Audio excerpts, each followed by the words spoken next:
We're back with Ask Chad. Hola. So, follow up on our conversation about dating. What do you think the one thing men do wrong on the first date?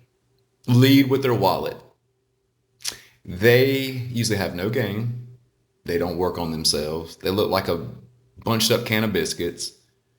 They try to make up for it by being a husband. Like this woman, you don't even know her. She hasn't done anything to earn anything. And you're giving her free access to your resources. It's crazy. They're leading with their wallet. They're paying for dates and doing all this. They shouldn't be dating anyway. I'll be honest with you. I don't believe in dating.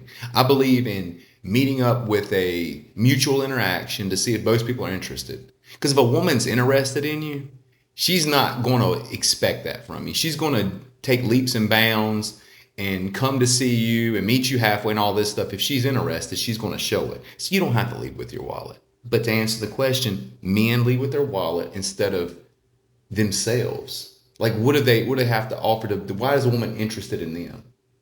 They try to make up for it with status and money instead of having being attractive on the inside and outside. They don't speak well, they don't look well, and they don't act well. So the biggest problem is men using their resources that a woman did not earn or deserve in the very beginning and leading with that. You know what the problem is? She's going to expect that every bit of the way. She did not, well, I didn't do nothing to deserve it. I guess he's just going to do this from here on out. That's how he's going to be. And it gives her nothing to look forward to. So she's going to get bored with that after a while. Correct me if I'm wrong. Have you not ever had a man do the same thing? And how did you react? I think that's different occasions. So, going out and eating, well, that wasn't expected, like the dinner. So it was like more like, oh, just meeting, having drinks, and then while we were there, it was, oh, let's order food kind of thing. So it was more like unexpected. Like it wasn't a date where it started, oh, let's go to dinner. Do you know what I'm saying? It Like, wasn't pre planned. no, no. And so I think if the woman's very interested in the man, that sometimes doesn't matter. Sometimes I don't think it matters at all. If a woman has genuine burning desire for a man and she's very attracted to him, she'll meet him at the gym. She'll go to the gym with him. She'll go on a walk with him. She'll meet him at Walmart. It doesn't matter because she sees something in him. She is having a possibility to adore a man. The man has the possibility of her being adored by her. That's that dynamic, the adored and the adorer. The woman wants to adore a man. The man wants to be adored by a woman. What the problem is, the man is leading with his wallet and he's putting the woman on a pedestal and adoring her. Well, she doesn't get the emotional benefit to adore the man because he's too busy taking that from her and adoring her. She is being adored and she doesn't want to be put on a pedestal. Now, some women will take advantage of that and extract resources and time and status from a man for a short period of time. And that could be years to get a kid out of him, to get long term financial status, whatever it may be. And then she'll move on to another man because she's lost interest. He's predictable, he's boring, whatever it may be. The one thing you can do to a woman is you cannot bore her.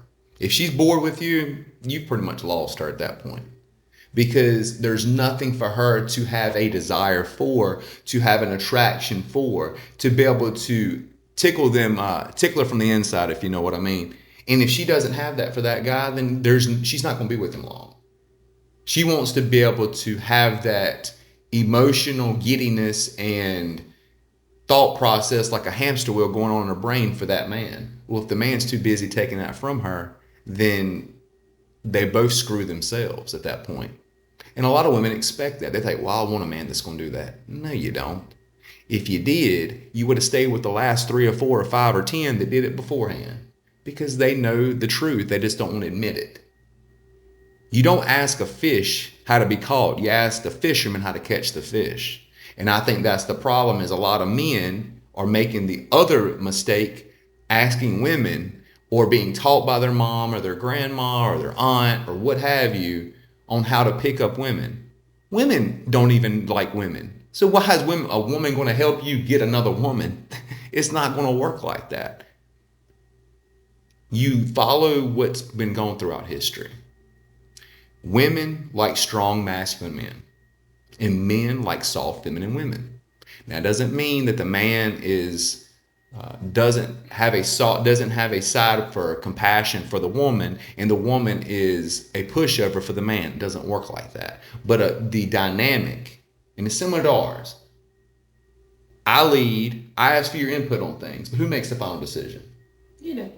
A lot of men don't want to make the final decision about things. They're scared they're going to offend the woman. The best thing you can learn, the best and worst thing you can do to a woman and tell her is say no. The best thing about it is it lets you know up front if she can handle it. The worst thing is, well, she gets disappointed, but if she's used to being disappointed already by not getting her way, then that doesn't mean that there's not going to be a chance down the road that there's something else for her to look forward to. Because no always comes for a reason. And if she understands the reason, and the reason is because of her attraction and a desire for you is high enough, she's going to accept the no. But that's the problem. Men don't want to be rejected, so they'll just say yes to everything. That's another problem. They're yes men.